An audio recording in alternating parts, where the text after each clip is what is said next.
Mystery of the senses.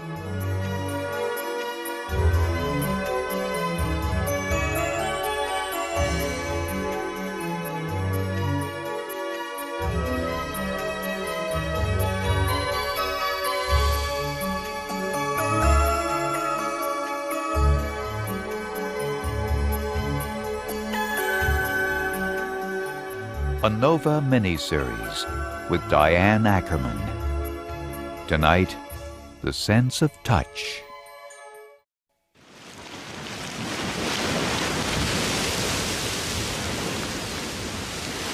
The pungent waters that seep from hot springs near the little town of Calistoga in Northern California are thought to have special powers. Nance's Spa offers a mud bath made from volcanic ash mixed with naturally heated mineral waters. Well, here we go.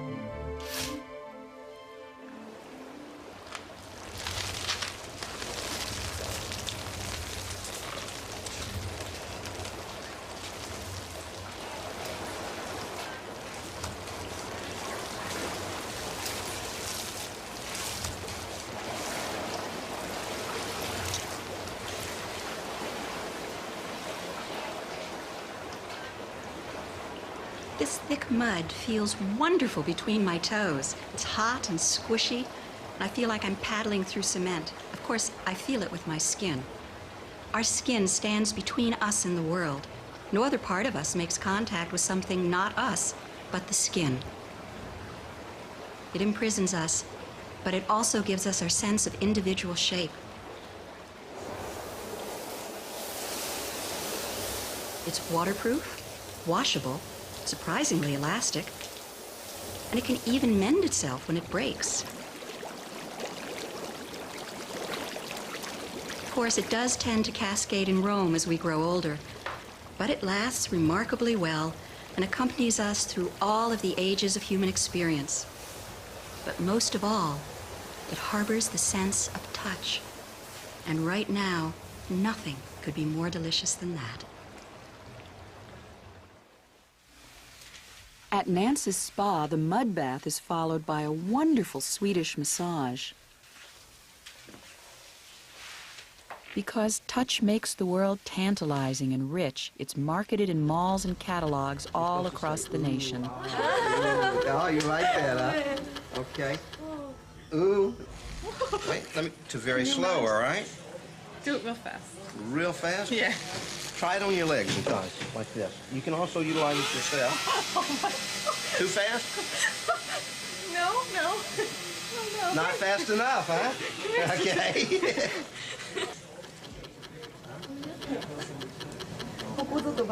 Turn around. I'm going to give you some shoulder massages first, okay? Is it too strong? Oh, no. Good here? It's good. Okay. One of the nice parts about this machine is it can be utilized over the entire body, arms, legs, shoulders. Feels good? Ooh. Okay. Okay. That's what everyone still says. Yeah. Relax over there. Let her I'm gonna take get off those here. muscles. The nice part about this is the hands or fingers rotate one direction, and then they rotate a second direction. You can also put vibration on. It's designed that you can lay it on a bed or on the floor or on a sofa, and you can lay back in it and put your head down to do that. Now watch your face to show you how intense it can get. See? It was a hard day at the office. Is that good or bad? I don't know. I think that it's doing neurological damage to me. Without touch, we would live in a sensory desert. Touch is our most erotic sense and subject to many taboos.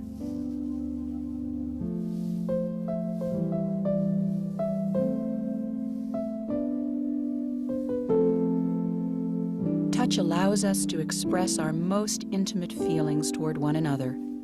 But many of the loveliest touch sensations have absolutely nothing to do with sex. One of our first experiences in the world is our mother's caress. Babies are cradled, cuddled, and held close, and that can make all the difference. Touch, we're finding, is a very important means of communication. It's important for relationships. It's important for growth and development. It's important for the development of the immune system, and so on and so on.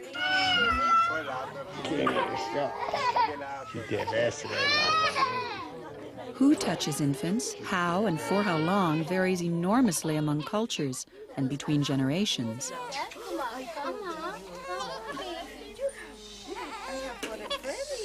Parents and grandparents come to Tiffany Fields Touch Research Institute to learn the secrets of how to touch their young children.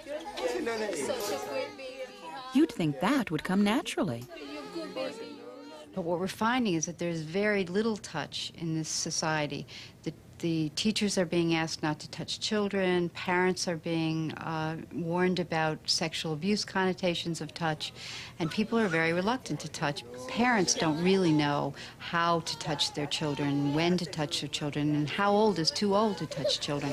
So one of the things we're finding is if we teach them massage, it's a very concrete way to touch. It's very clear that it doesn't have sexual ramifications, and so they learn the massage and do it with their child. It helps the children sleep, it helps the children relax, and it helps the relationship between the parent and the child.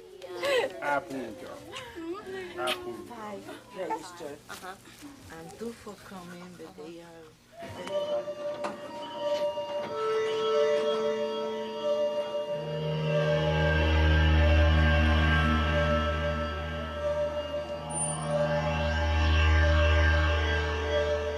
Some babies enter the world before their time. For them, the world can be a hostile place, a glass prison with no mother, no comfort, no touch. Premature babies have a very, very difficult time. They're left in these little boxes called incubators, and they have no parents around to touch them, in addition to which they have bright lights and loud sounds, and they're pretty much left there with very little contact. We're finding that if we go in and massage these babies, they gain weight. They gain 47% more weight than if they're not massaged. They go home sooner to their parents, and they're just much better babies.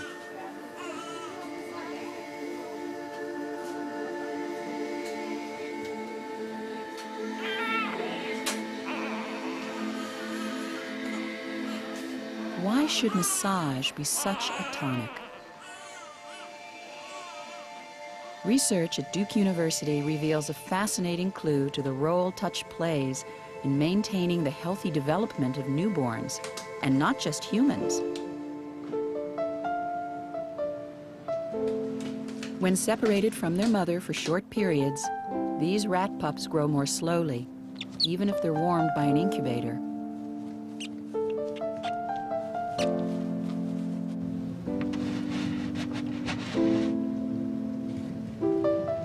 But if the pups are caressed, they think mother is at hand. No matter this is a brush, not her rough licking tongue. Wake up, guys. Time to not feel good? Wake up. There you go. It seems to them that Not all good. is safe and well. So back to the business of growing up. In fact, there's evidence that touch creates chemical changes in the brain that last a lifetime. But touch is not only vital for physical health. It is essential for a baby's psychological well-being. In the 1950s, Harry Harlow tested this theory. Newborn rhesus monkeys were separated from their mothers, then given 2 stand-ins.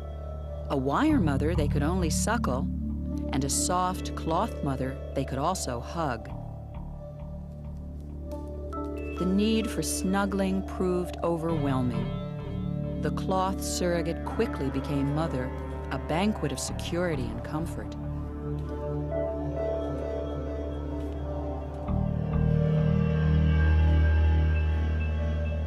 Indeed, the baby monkey's affection grew so strong, it often opened a mechanical window just to stare at her.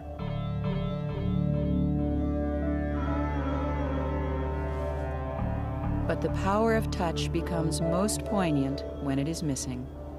Touch-deprived monkeys become neurotic, asocial, depressed, and confused.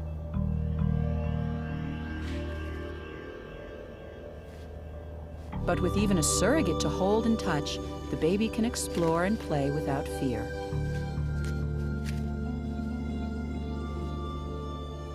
Okay, go. Blow, blow, keep blowing, blow. Okay, thank you.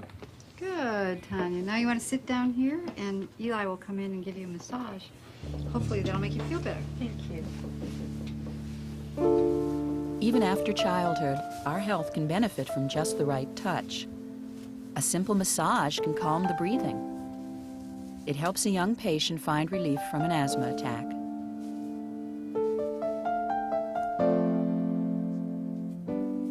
Touch is an ancient healer, linking body and mind. It can lower blood pressure, quiet the pulse, and help us deal with the stress that is so much a part of modern life.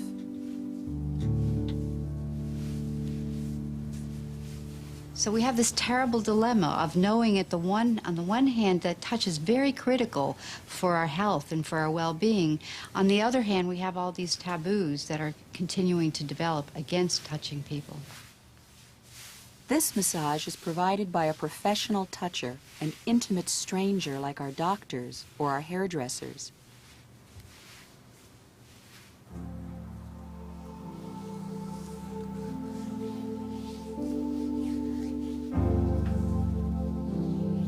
And as I get my wonderful massage, I don't think of taboos or even of the stranger who caresses me.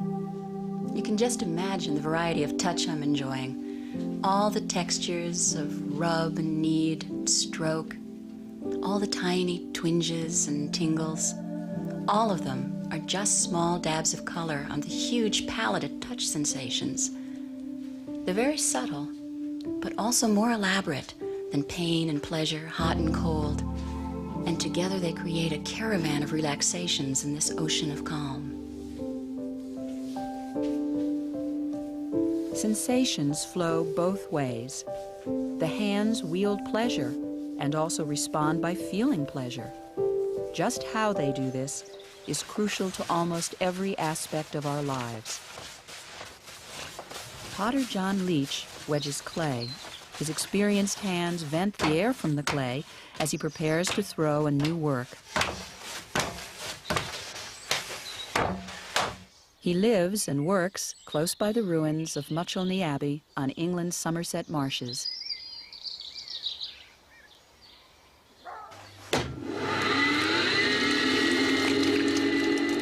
With his hands, John imparts form to what was before a simple lump of clay.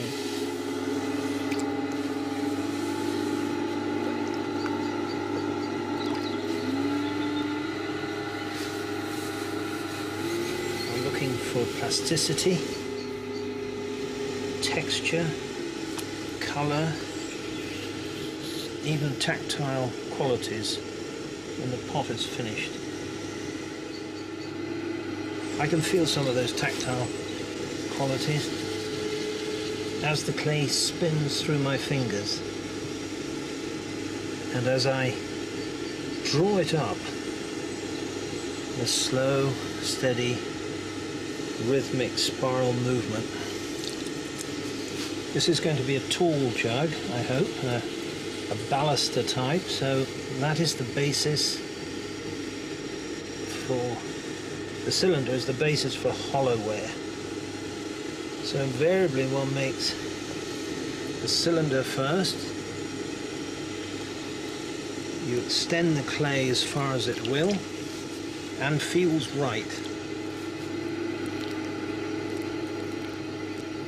What a marvel of design is the human hand.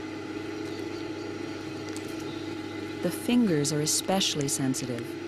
They can detect changes of less than 0.002 of a centimeter on the smoothest surfaces. Sensory nerves, or touch receptors in our hands, send messages about pressure, heat, cold, and pain up 17,000 fibers to our brain. Without that intricate feel for life, there would be no artists to make sensory and emotional maps of the world. Like John, we've become voluptuaries of touch. It's wonderful to feel a shape, sometimes with your eyes shut, and suddenly the fingers become more sensitive. It's almost as though your eyes have travelled down to the ends of your digits.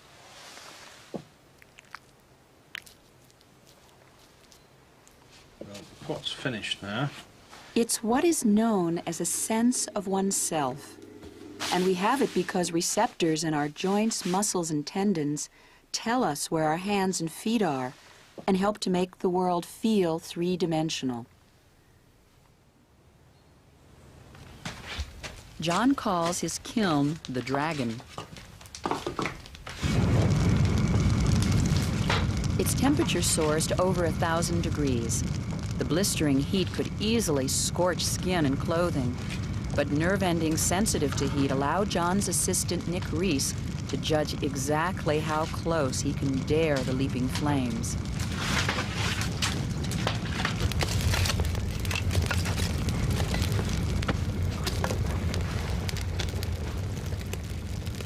There are 200 times as many pain receptors as heat receptors, and if he steps too near, they'll fire off their alarms.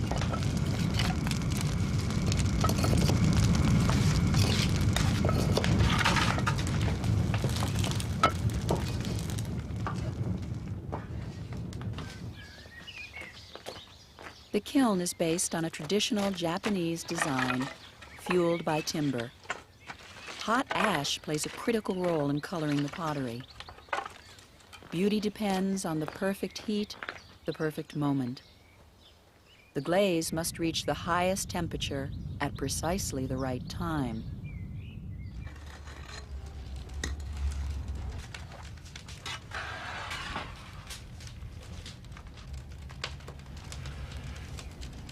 A small ring of clay is used to test whether the fire has done its job and melted the glaze.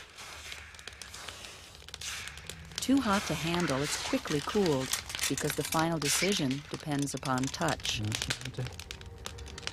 It's still a bit hot. Yeah. Careful. Okay. Okay.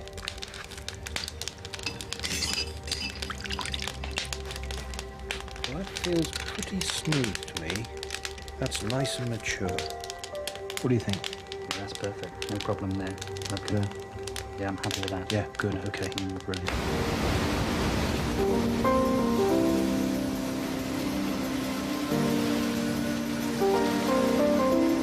How do we make sense of the world? Certainly not with our touch receptors alone, for they just provide raw data. They sing with sensations. We interpret these sensations as the whisper of a breeze, the grittiness of sand, the warmth of sea or sun, the wriggling weight of a child. Our brain compares the messages it gets from these receptors to the whole directory of our experiences, and then sensation becomes perception. We take touch for granted. It seems so effortless. I mean, I'm now holding a cup of coffee in my hand, and it has a certain weight, and it's warm. But think of what's going on inside my brain when I'm holding this cup. There are receptors in my fingers, receptors for warmth, receptors for touch, and the messages go through sensory nerves in my arm to the spinal cord, then through a relay station in my brain, and eventually to the final destination, which is the cerebral cortex. There's no literal image of the cup in my brain. What you have instead is a pattern of activity of nerve cells. And that pattern of activity is unique for this particular object, the cup of coffee that I'm holding. If I were holding a banana, it would be a different pattern of activity. If I were holding a pen, it would be yet another pattern of activity, each pattern being unique for that object. And that pattern of activity of nerve cells is more or less synonymous with my experience, perceptual experience, tactile experience of the cup or banana or pen. The entire skin is covered with sensory nerves, so that every part of the body is linked to a location in the brain.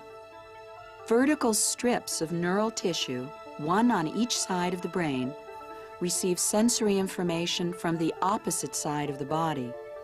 This results in a kind of map, showing how the brain pictures each part of us, a very different image from the one we see in a mirror.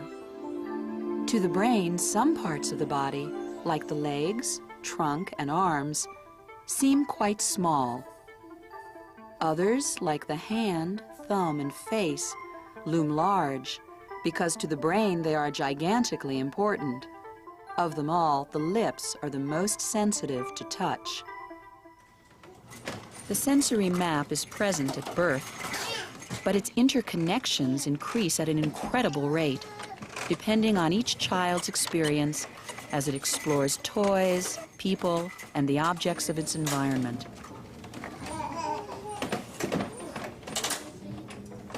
So enriching a child's mind is not just a catchphrase. Stimulate a child's senses, and you enhance its world. People used to think that the brain was rigid. It's set in infancy and then didn't change for the rest of our adult lives.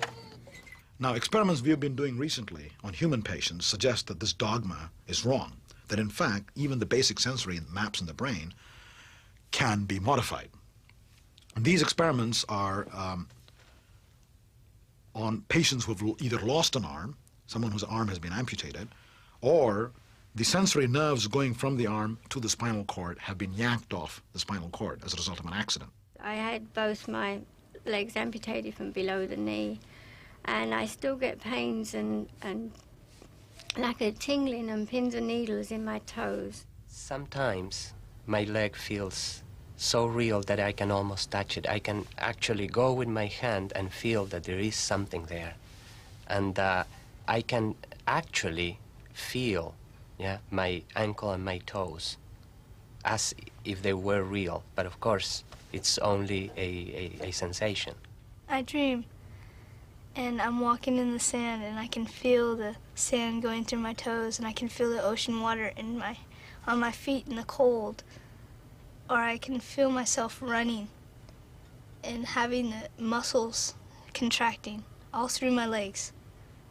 It's just in my toes. It feels like someone is really pinching them tightly and holding it, and the pain, you know, and it's really real. It's a phantom. It could happen at any time. Sometimes, you know, I am in the bus and I feel that. I register that. I register that I have my knee, that I need space there. And I can almost go there, and of course it's my wooden knee. But it's a dream. And I wake up and I feel like, you know, sometimes it's like, wow, where are they, you know? They're supposed to be there. It's like a ghost haunting you. You can feel it, but you can't see it. Derek, I'm going to touch different parts of your body and face with this Q-tip. I want you to close your eyes. And each time I touch you, tell me where you experience the sensation and what kind of sensation you experience, okay? Close your eyes.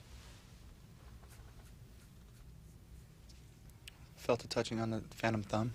The phantom thumb. Close your eyes again. Just the phantom thumb. Just the thumb, okay.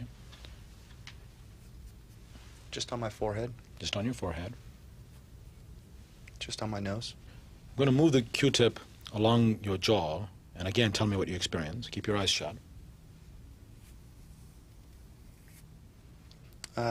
Felt it through the phantom hand. Okay. Run across the knuckles of the palm.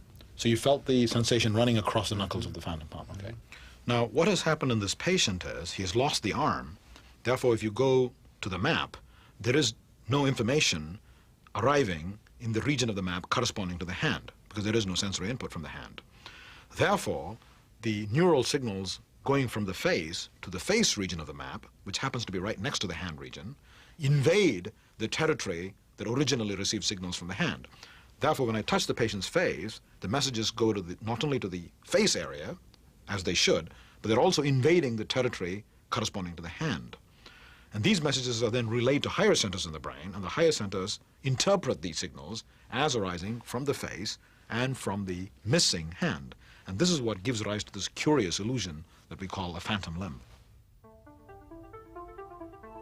It's as if the nerves reaching the sensory cortex from existing parts of the body were spreading into the dead zone, a dramatic demonstration that pathways in the brain can be changed after infancy. So now what I'm going to do is to dip the Q-tip in some hot water and put the hot water on different parts of your body and different parts of your face. And don't be startled, it's not hot, it's just warm, okay? But tell me what you experience. Okay. Close your eyes.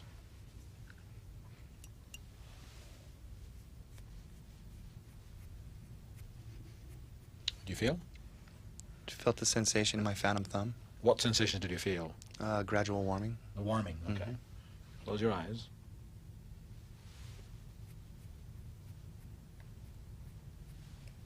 That switched over to my pinky. And what did you feel in your pinky?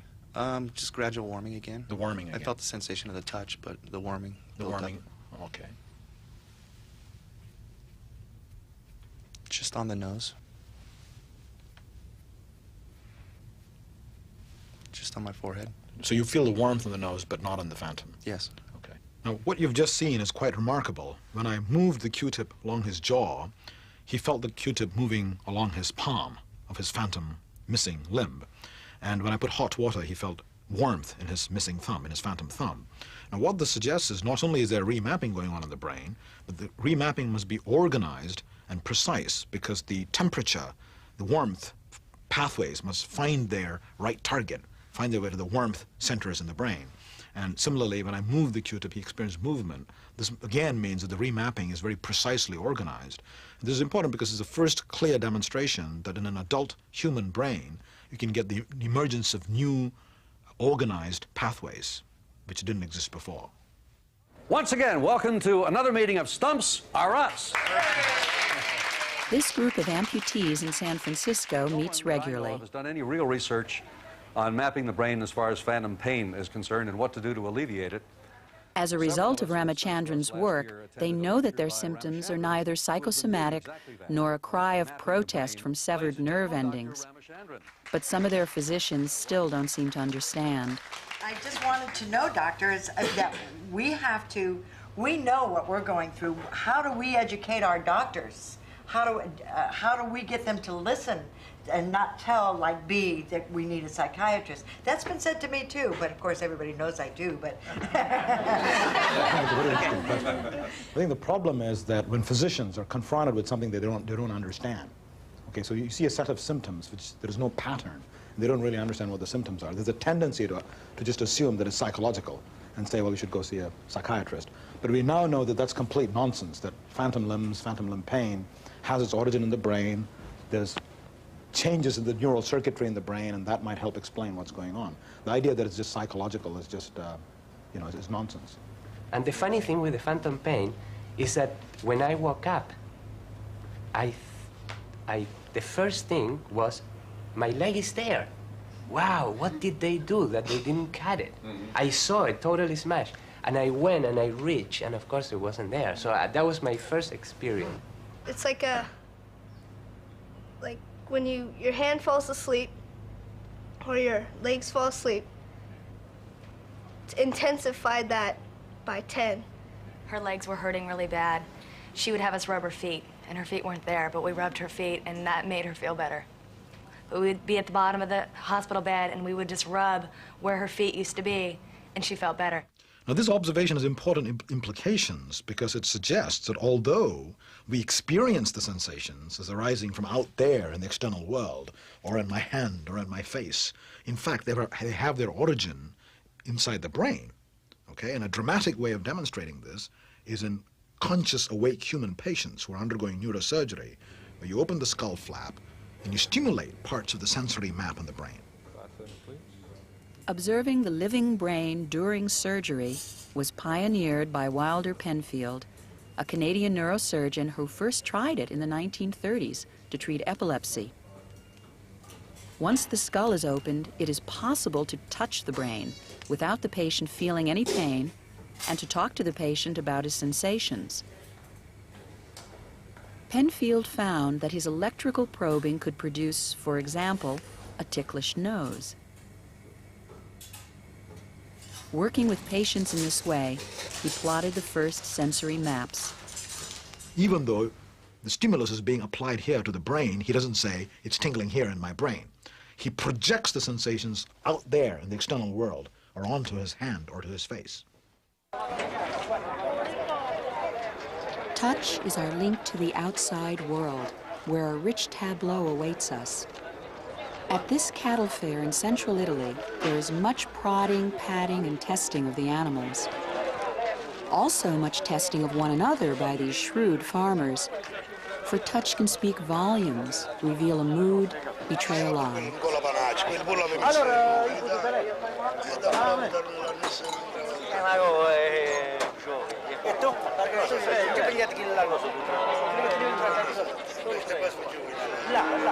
Only when the buyer and seller reach an agreement do they clasp their hands. Only when the broker seizes both hands and shakes them 3 times is the deal settled. Hand clasps and handshakes have served throughout history to pledge one's good faith, a kind of contract that says, well, let's at least pretend we'll deal honorably with one another. But if touch is a kind of language, are there touch dialects, or do people all over the world touch in similar ways?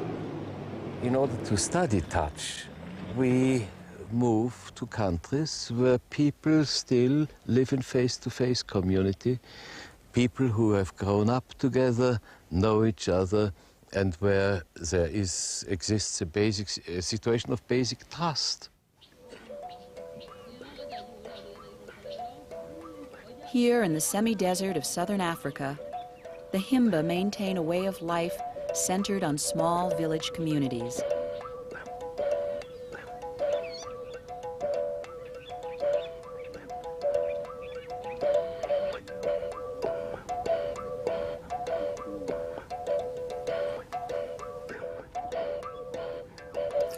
This village owns a herd of over 100 cattle.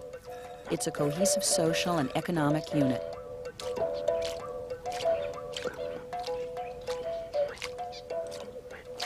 Every group, every person is a unique product of their sensory experiences. Moving among many cultures and communities, Professor Eibel Eibesfeld hopes to find behaviors common to people everywhere. He is seeking a universal grammar of nonverbal communication, gestures, facial expressions, and touch.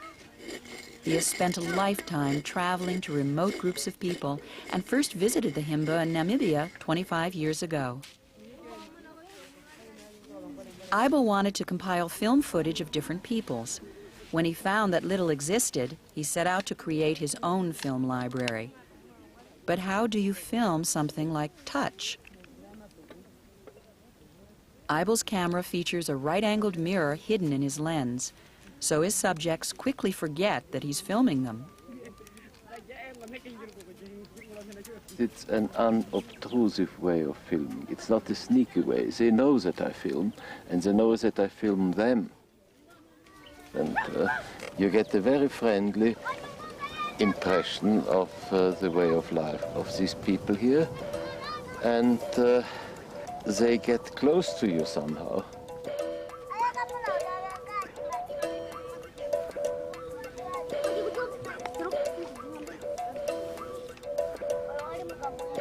The basic difference between this society of the Himba and our society is that the Himba grow up in a community from early childhood and know each other, and this personal knowledge creates a basic trust. People somehow are related in a friendly way.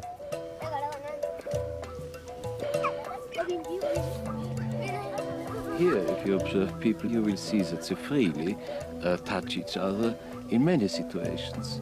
They invite each other to come by touching.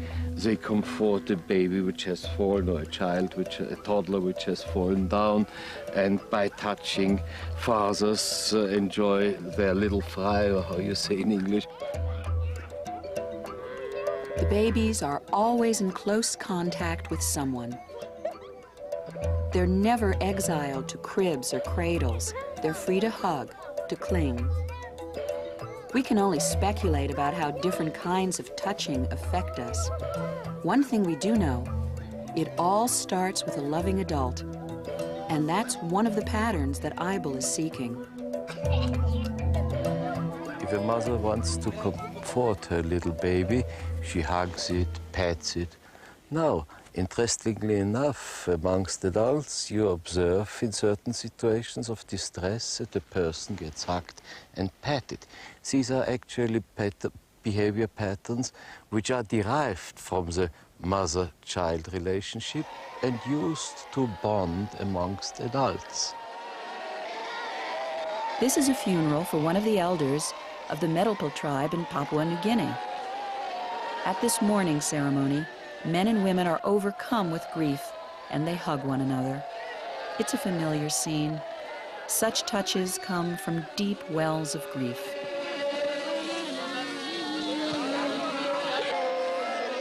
Eibel believes that this behavior began as a form of nurturing by mother. Recreating the behavior in an adult triggers childhood memories of comfort and strong family bonds. Sometimes the need to be hugged is so overwhelming that if no one else is around, we hug ourselves.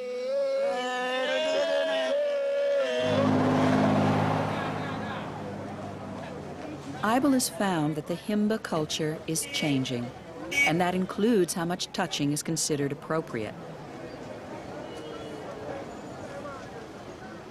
Opua, a trading town, is luring Himba people away from their small pastoral communities. These Himba are on the threshold of a new way of life in a much larger community. They will no longer be on intimate terms with everyone they meet, and many of the touches that once seemed spontaneous will no longer feel right. Eibel's work also throws light on the intriguing origins of the human kiss. In a world without prepared baby food and electric mixers, mothers fed their children chewed food. It's known as kiss feeding. Kiss feeding occurs in all cultures, so far as we know, and it was originally found in Europe. Mothers at a certain stage of the development of the baby feed their babies, in addition to the milk, with pre-masticated food from mouth to mouth. And this behavior pattern got ritualized in a variety of ways to kissing. Today, love play frequently involves food, and advertisers can't resist making a meal of it, showing kissing, eating, and the promise of sex all rolled into one. Here, strangely enough, they're advertising ice cream.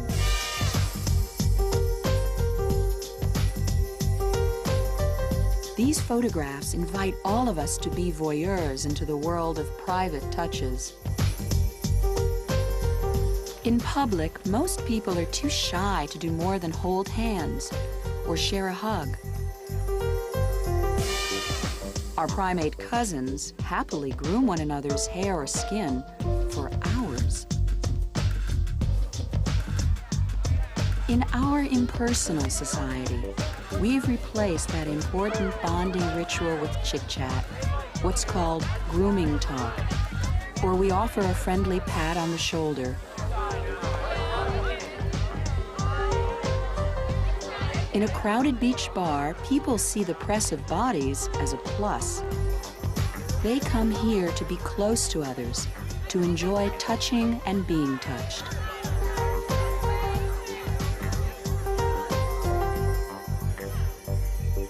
But how about accidental or unfelt touches? Do even these influence our mood and behavior? One effort to solve that mystery took place in a public library.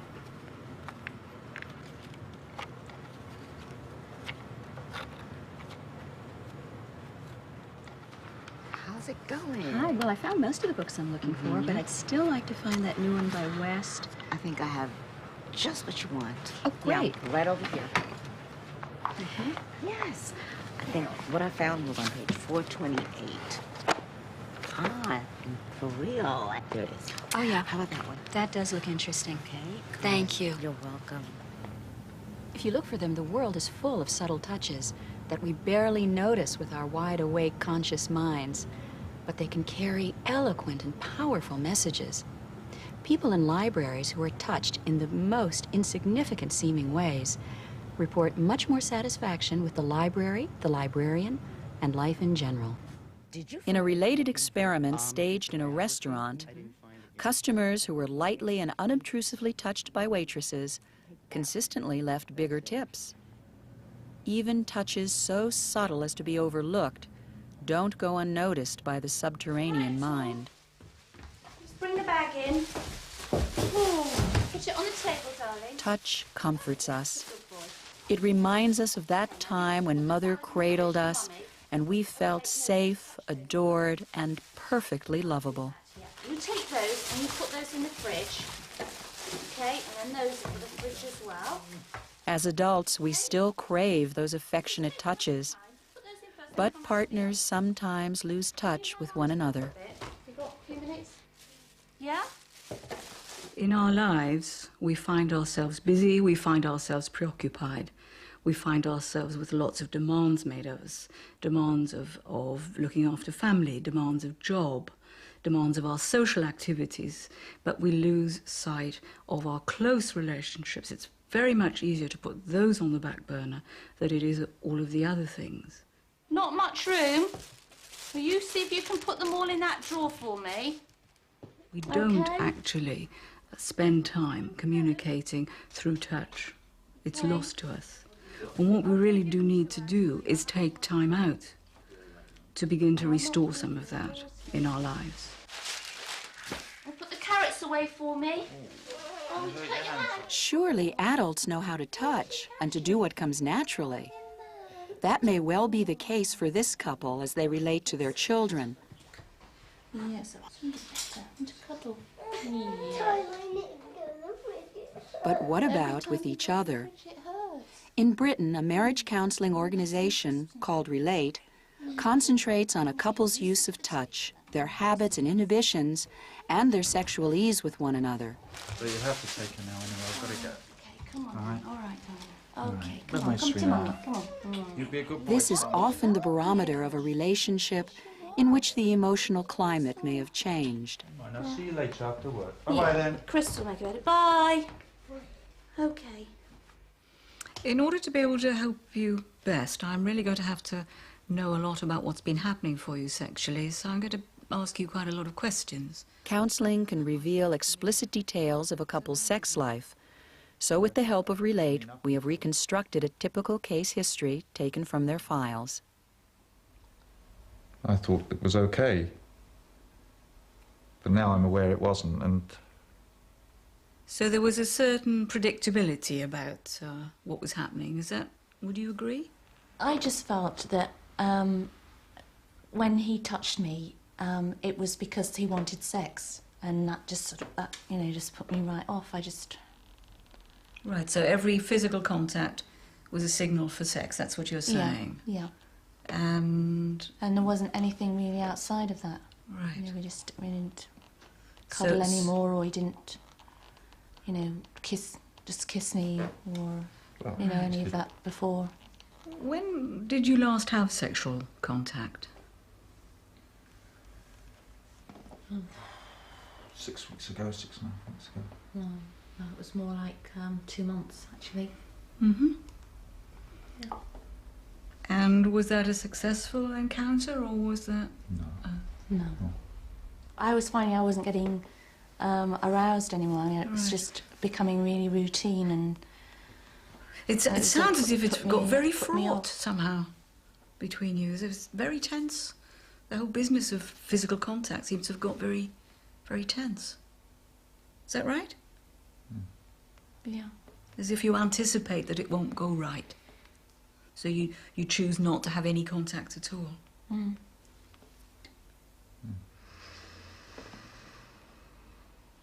It's not like it was, is it? No, but I mean, I'm not 100% sure what you mean by touch, but sexually it's been good in the past, much better than it is now. Right. So in the last 4 or 5 months, you've attempted to make love to each other, but it hasn't worked properly. Is that right? Yeah. Okay. And that's really what's brought you through the front door to see me. Right. Okay.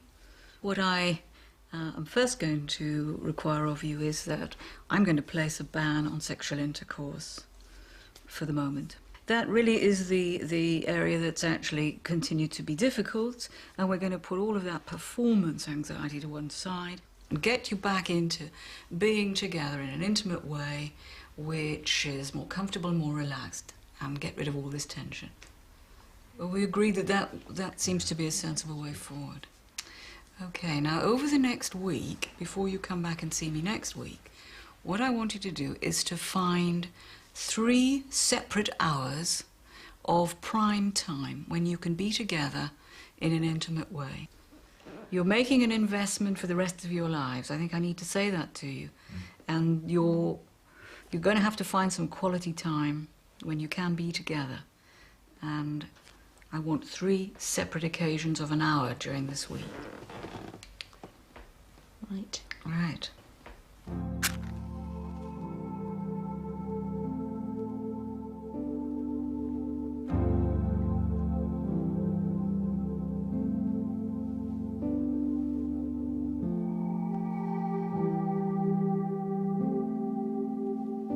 Many people find these sessions awkward. They feel shy and embarrassed.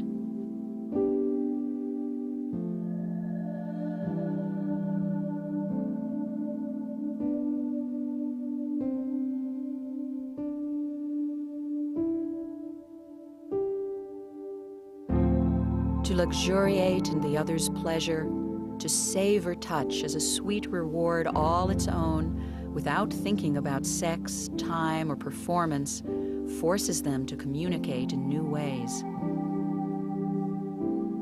The first stage is non-sexual touching. At times, they might close their eyes so they can focus their minds just on feeling. For now, they must decide who is to give and who is to receive. The caresser taking pleasure in touching.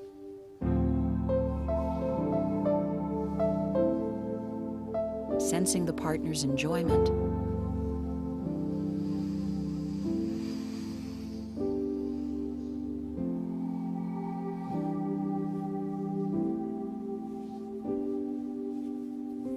The caressed one relishes each delicious touch.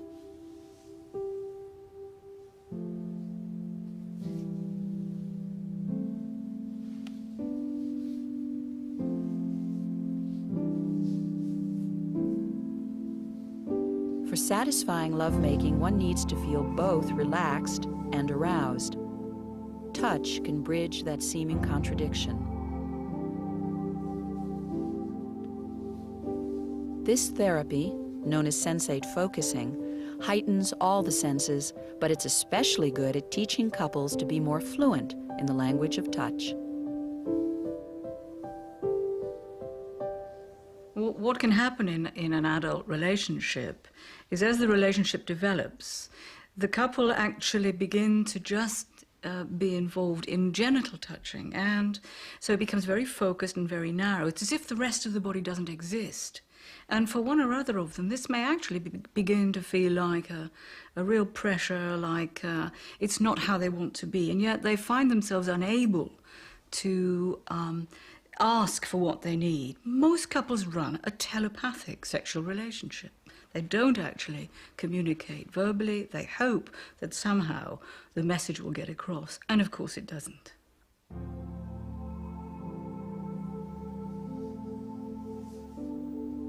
A couple may devote 3 or 4 sessions to touch alone before they move on to the more sexual part of the program.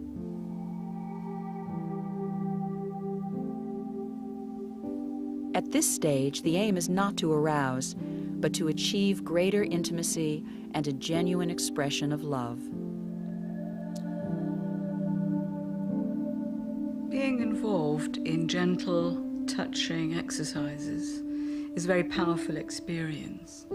And as a result of that, couples can find themselves returning to lost, unawakened feelings from the past. Our hands can become messengers of our emotions. And few have understood this as well as the great French sculptor Rodin. Rodin was a dreamer who dreamt with his hands, and he loved sculpting hands. If there is one work of art that expresses Rodin's sense of touch, the intimacy of space, and the fluency of bodies, it is The Kiss.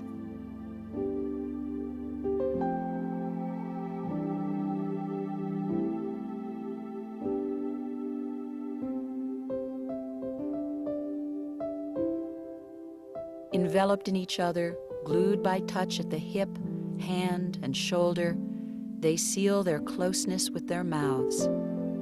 Touching in only these few places, they seem to be touching in every cell.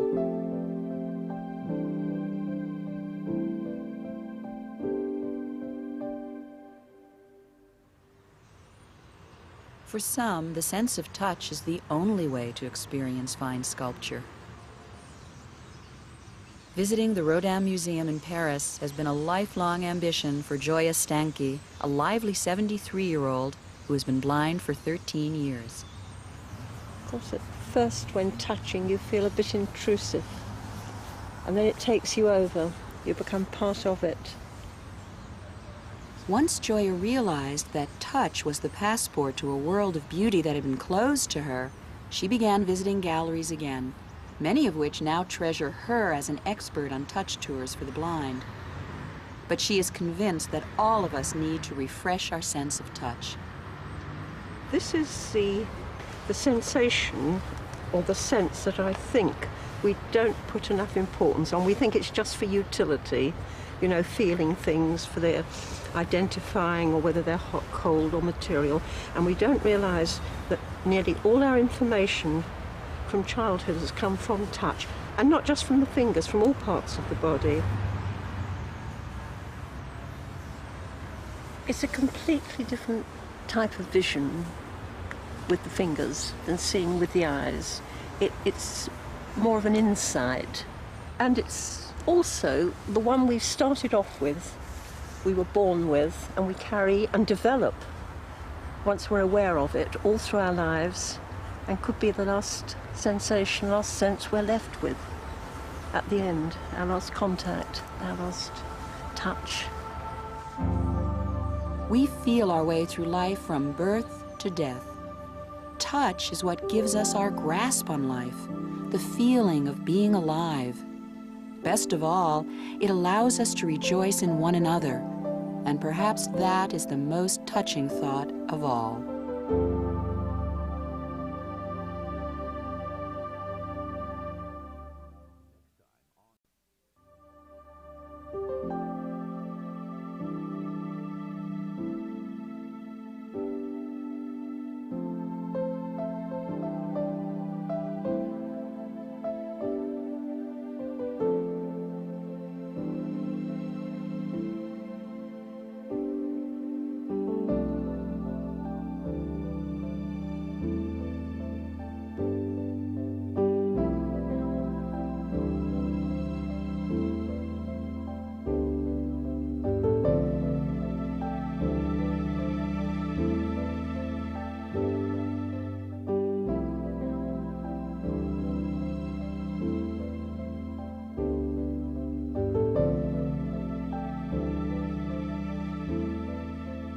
Mystery of the Senses was produced by WETA Washington and WGBH Boston, which are solely responsible for its content.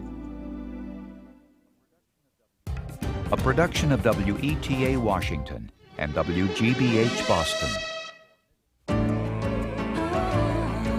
This is PBS.